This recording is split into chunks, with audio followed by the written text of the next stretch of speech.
Rhyme of the Times 2022, Review of the Year. On to Part 2, Foreign Affairs. Act 1. The world was stained by the pain being rained on courageous Ukraine, with nothing gained for a man insane. 10 months bombing a nation, an abomination, in pursuit of domination by Russia's sad nation. From the start of the year, the world had been trembling as threats of violence spewed from the Kremlin. Eastern Ukraine, Putin had long been disputing. The risks of full war he'd long been computing. Then on February 24th, 2022, he actually did what most thought he would never do. His army rolled in over Ukrainian borders, Russian soldiers obeying a madman's orders. This decision to go in and not withdraw was a breach of international law, a decision based on a logic insane that this action was somehow supporting Ukraine. 3 days before, a prolix speech to his nation explained his historical interpretation. He said Russia's laying claim to another land was actually just returning people to their motherland. His paranoid diatribe with threats of war had the Western world shuddering to its core. Feb 23rd, life had still been chilled in Kyiv, as Ukrainians still didn't quite believe. But the very next morning, at about 4, reality struck with the terror of war. Air raid sirens fractured the innocent dawn. Parents tried to stay calm while frightened children yawned, scrambling to shelters to wait for the sound of bombs and rockets hitting homes above ground. And the Russian leader kept ranting away, preaching from Moscow that it must be this way. In fact, this was not actually an invasion, just a special military operation. And we see the scenes and we feel the despair. We see Ukrainians suffering everywhere. Helplessness leads us to look for blame where anguish and frustration can be aimed. The British government, to many, seems slow in punishing the oligarchs and telling them no to washing their dirty money in Britain. Their riches for too long had ministers smitten. And the Russian soldiers we would love to condemn, and there's no doubt many are pretty grim men, but there are also many unwilling conscripts thrust into what they feel is an unjust conflict. Underfed, untrained, unprepared, on the front line, confused and pretty damn scared. Sold the vision from Putin's damaged brain. They thought they'd be hailed by their brothers in Ukraine, told they'd be greeted with conciliatory arms. Instead, they faced rage and military arms. And in April, we heard that Putin had mulled over the possibility of attacking Moldova. About a quarter of the population over there are Russian descendants, so Putin thought it fair to assume they also needed liberation, just like Ukrainians, was his excogitation. An anecdote from Snake Island in the Black Sea soon showed the level of Ukraine's hostility. 7 Ukrainians in a show of comradeship defied an oncoming Russian-made ship. As the invading battleship was coming near, from its bows boomed a message loud and clear. "This is a Russian warship. Lay down your arms. Surrender and none of you will be harmed." A young Ukrainian soldier with brave defiance shouted back his response of non-compliance. "Russian warship, go F yourself," he announced, and he and his comrades were promptly trounced. Later it was reported executions weren't rendered, and these war heroes eventually surrendered. So the words of that hero became a refrain in support of Ukraine again and again. Initially, the invasion left the world gobsmacked. No one really thought Ukraine would be attacked. Diplomacy hadn't worked, warnings weren't heeded, tough sanctions were the smack in the gob now needed, and they've given Putin a bloody nose. Whether it bothers a madman, who bloody knows. US, EU and UK sanctions choke Russia's international interactions. Since the illegal Ukrainian invasion, huge brands have left Russia to save reputation. McDonald's, Visa, Coca-Cola, many more rushing to the Russian exit door. And the sporting world also closed ranks. Russian athletes banned until it pours out its tanks. It took FIFA and IOC some prevarication and some massive international condemnation before they U-turned and reached the conclusion that there's no way to justify Russia's inclusion. And Wimbledon tennis made their grandstand, all Russian and Belarusian players being banned. So there was no Sabalenka or Medvedev in respect of Ukrainians who have met their death. The ATP, on the other hand, said this was discrimination. Players are individuals, not an entire nation, and can't be found guilty by association. The All England club differed on this occasion. But the fallout from the war goes far and wide, and the pain to the world we cannot hide. Over 4 million Ukrainian refugees spilled into Poland and other countries. The UK soon had a scheme in place for people to host war victims if they had space. Many hosts, however, said they were a bit flawed by a bureaucratic process that was a bit flawed. World markets and supplies thrown into turmoil. Fears were thrown into turmoil. Fears rose about the long term, even short term oil. A lack of sunflower oil caused mild global pain. Then came the threat of a shortage of grain. 7/10 comes from Russia and Ukraine combined. The war meant distribution had been badly declined. Nebenzia, Russia's ambassador to the UN, on the 6th of June walked out of a special meeting when he was hurt that his country was taking the blame for stealing and blockading grain in Ukraine. Europe's breadbasket had been forced to succumb to Europe's basket case that's reduced it to crumbs. After months of treacherous diplomacy, Ukraine finally sent exports through the Black Sea. Meanwhile, Russia had Europe over a barrel with energy agreements that can't be unravelled. Germany in particular certainly has a dependency on Russia's oil and gas, but somehow the Western world has joined hands and come up with some alternative plans. Slowly energy prices have stopped rising and energy supply is stabilising. And much worse than our cost of living pain is the cost of dying inflicted on Ukraine. Within a few weeks, Putin's mission of hate had turned Russia into a pariah state. At a specially convened meeting of 180 nations, the UN had a vote on the Russian invasion. 141 agreed it was an offence. 34 put their diplomatic bums on the fence.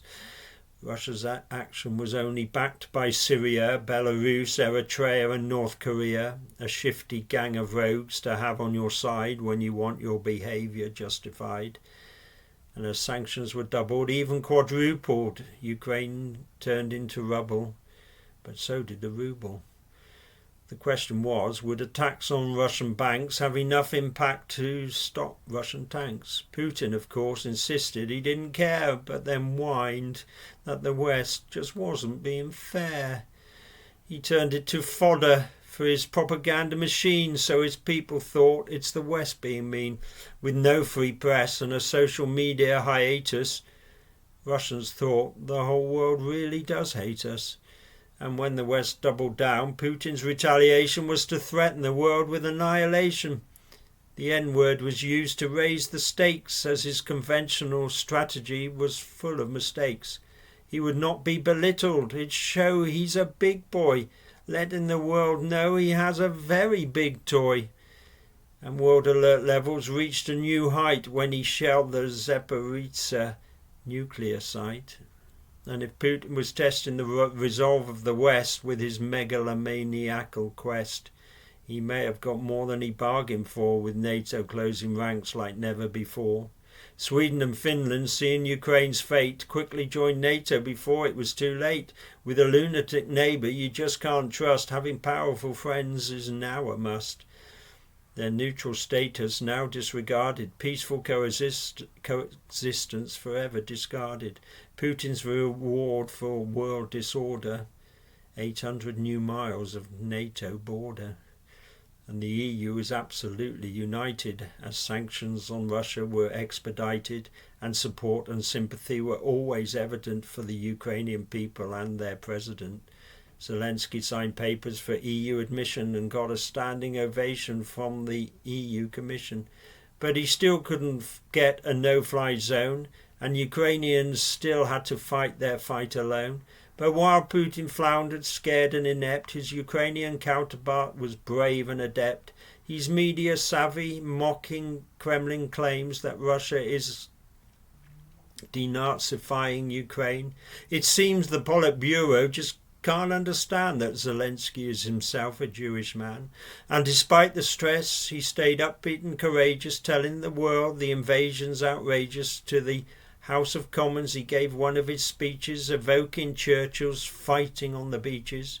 His daily addresses by video kept Ukraine's spirits up and the world in the know.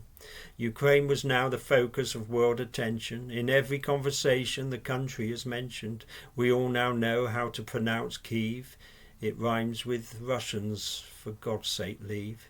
And we've learnt that Ukrainian resolve won't flag, and we now recognise the Ukrainian flag, a ubiquitous international sign of a good against evil fight of our time. Blue, perhaps for Ukrainian sadness, yellow for the cowards inflicting this madness. We know Ukrainians are courageous and brave, and that they are Slavs, but will never be slaves. Many Russians learnt the truth and so protested, and these brave souls were quickly arrested. Russia's second house passed tougher laws for people who dared to speak ill of the war. But the Duma is dumb. It just rubber stamps Putin's frantic demands for free speech to be clamped. Now the words invasion and war are banned. It's a military operation, you must understand. And if you don't understand or don't agree, you risk 15 years of your own liberty. And if you're a Western reporter in Russia, you're scared the state at any time might crush you. In March, Ofcom revoked RT's licence, so the Russian news channel in Britain fell silent. Some thought this was a serious own goal with a hint of too much state control. Ofcom's not the government, but still a bad move, the type of which Putin would surely have approved. Is suppressing free speech ever justified, even in the spreading of downright lies? Ofcom said it broke impartiality rules, acting like it's a Kremlin propaganda tool. Peace talks seem to take place almost every week, but of what peace did those sly Russians speak? Can peace be discussed when at the same time bombs and rockets keep coming? It just doesn't rhyme. And why should Ukraine make a single concession to an unprovoked bully that has shown aggression? One thing agreed was a human corridor to give civilians an exit away from the war. Russian soldiers, of course, couldn't believe their luck. Women, kids and babies like fairground ducks, exposed on the road, no protection in sight. Russian eyes lit up at such an invite. And so the war and civilians escalated, and Putin celebrated and salivated, the Russians shelling being called indiscriminate, but the aim at civilians is very deliberate. After a month of Putin's cack-handed mission, he kind of gave a backhanded admission that things weren't as planned in this illegal war, so the Northern Front would start to withdraw. The special operation would be concentrated in just the east of Ukraine, the Kremlin stated, but Kremlin words should be taken with masses of salt, and soon Lviv was hit by a massive assault. Not long after, the Western media moved in to the towns north of Kyiv, where the Russians had been, and the footage we viewed of the awful sights looked like they should have been in black and white. The horrors of Bucha everywhere all around, like when Hitler's death camps and carnage were found. As Ukrainian resistance turned into attack and the Russians had fled after being pushed back, the scenes of destruction they'd left behind could only have been caused by degenerate minds. Evidence of civilians bound and slaughtered, women and children raped and tortured, summary executions and mass graves. Can the Russian psyche be really so depraved? Auschwitz prompted the mantra, never again. Bucha prompts the caveat, except for Ukraine. The Kremlin said the dead and maimed lying there was staged by the West, who are lying everywhere, and the Russian thugs have run away. And with the Russians having run away, big cheeses from the West visited Kyiv each day. They provided warm words to a gracious host, but arms are what Zelensky wishes for most. The UN Secretary General in April flew in after a wasted trip to Moscow to meet Putin. The Kremlin coward had sat 5 meters away while Antonio was allowed to have his say. Guterres told Putin he'd breached the UN Charter, but reasoning with thugs is a non-starter. Barely a day later, Putin showed his disdain when the UN's main man was visiting Ukraine. After viewing suspected war crime scenes and describing the horror of what he had seen, a Russian rocket struck 2 miles away from where Guterres was concluding his stay. Occasionally Zelensky's calmness dissolved as he wanted his country's nightmare resolved. In April there was plenty of diplomatic talk. The UN Security Council met in New York. By video link, Zelensky made it very plain talking was no longer enough for Ukraine. He questioned the point of the UN as he defied the assembly to step in to stop the genocide. But with a veto in the hands of the Russians, their atrocities will have no repercussions. They were voted out of the Council of Human Rights as the UN showed its teeth had no real bite. This council has members with dubious credentials. Russia knows it's symbolic, not really essential. Next day, Russia gave the world the finger again and killed 57 civilians catching a train. A rocket hit a station in the east of Ukraine as hundreds tried to flee where bombs would soon rain. It's Russia's new front and there's nowhere to hide. The shell had "For the Children" painted on its side. Every war throws up a city, town or district that becomes a defining image of the conflict, and in summer the city of Mariupol became a place of horror to touch every soul. The Azovstal steel plant Putin's bombs had pummeled, having little effect on the underground tunnels, the handiwork of a madman bombing away hour after hour, day after day. No bombs reached those tunnels, but of course it was hell for those inside. The darkness and smell, rotting bodies of the dying and the dead, piling up while rockets rained overhead. Then a slight pause and some poor souls scrammed, then Putin's mood swings and more bombs land. Civilians weighed up the risk to go or stay and starve or get shot while running away. All they wanted was to be cared for and nursed. Then we heard of disappearances, abductions and worse. Concentration camps formed across the border. Putin's still living by some archaic world order. Democracy or any rules-based system are concepts he spent his whole life resisting. And to show how skewed and screwed up is his view, his lieutenant Sergei Lavrov claimed Hitler was a Jew. The Russian Foreign Secretary tried to claim that Zelensky and Hitler's aims are the same. May the 9th, and weapons and helmets flooded Red Square, along with a display of military hardware. Then the biggest weapon got up and spoke, a diminutive, frightened, nonsensical bloke, a stream of consciousness wittering away, his parallel world meant to fit Victory Day. But not fit for Russia's once proud nation is how Ben Wallace described the occasion. The UK Defence Secretary was making his speech at the same time as Putin's Red Square pastiche. A mixed-up parade trying to relive past glory, while in Ukraine he writes a quite different story. And so Wallace mocked the whole charade. coming down on the Russian soldiers hard. In their manicured parade uniforms, he said, insulting the memories of the World War II dead. Wallace used terms like hypocritical, absurd, but it seems Putin would not be deterred. He was still banging on about nukes in Ukraine and proudly showing off his doomsday plane, the flying command centre he'd likely use if he chose to light the nuclear fuse. In the same week, another spectacular display, but more in touch with reality in many ways. Many cynics consider Eurovision too much of a political competition, and in Turin, on a warm May Saturday night, those sceptics will probably prove right. For most it was in a pleasing way, though. In fact, almost everyone wanted it so. Belarus and Russia were admitted. Somehow Ukraine had the show transmitted. The link from the Kyiv war bunker kept working, and the final result was quite tear-jerking. For the UK and Ukraine, the perfect outcome, both countries winning. How come? Well, from the judges, Great Britain's Sam Ryder was given a lead that got wider and wider. Then the public vote sent Ukraine's tune above the spaceman over the moon.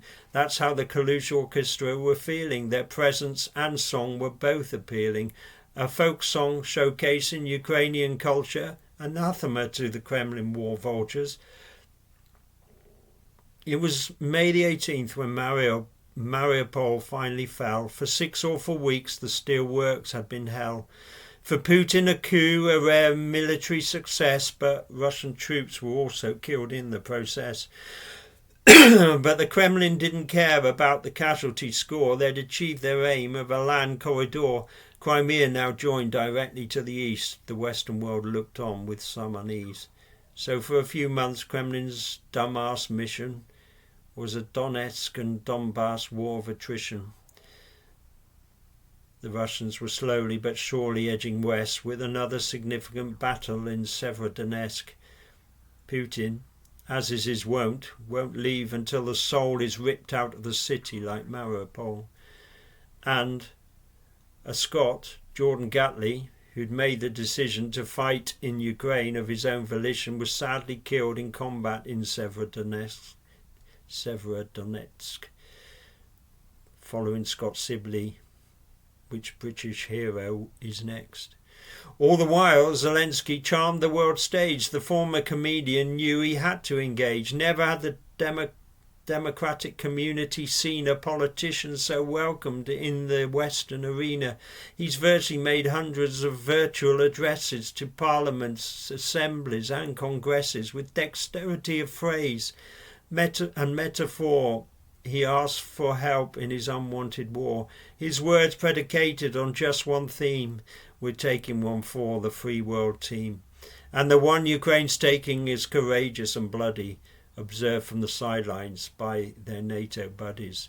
But as autumn approached, could this be true? The war in Ukraine seemed to be changing hue. We were hesitant to believe. It was quite astounding, but the Russian army was taking a pounding.